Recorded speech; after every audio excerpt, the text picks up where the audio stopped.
lossless versus lossy compression.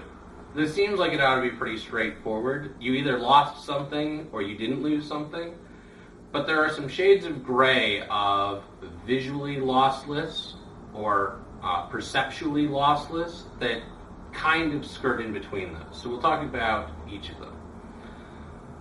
Lossless compression is like zip or RAR. Whatever bytes you put into the compressor are the same bytes that you get out of the compressor. So if you say 1, 2, 3, 4, 5, you get out 1, 2, 3, 4, 5. With lossy compression, it may be that because of the way that the encoding does rounding, that 1, 2, 3, 4, 5 ends up being 1, 1, 3, 3, 5. Because it says, 1 and 2 are close enough to each other, 3 and 4 are close enough to each other, that's what we're going to put out.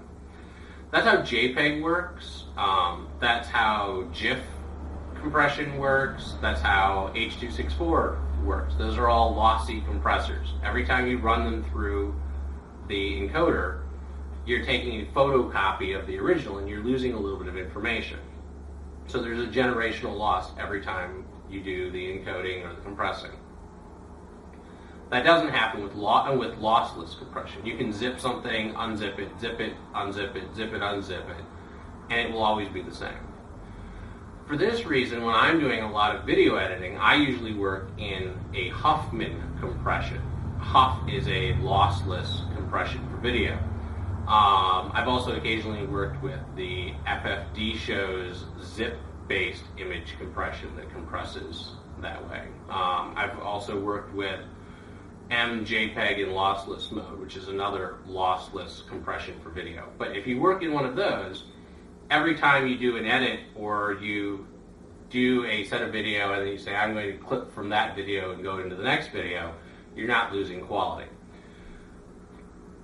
The third type of compression is visually lossless. And that can be a bit of a misnomer. The idea is that you can't see every color that can be displayed in a 32-bit color space.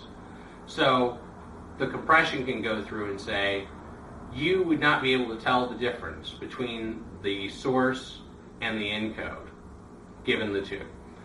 And sometimes they work by taking some of the noise out, which can actually make the image look slightly better.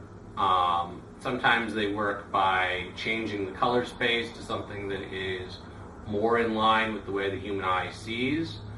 Sometimes they work by just adjusting the resolution of areas of the screen where there isn't much detail.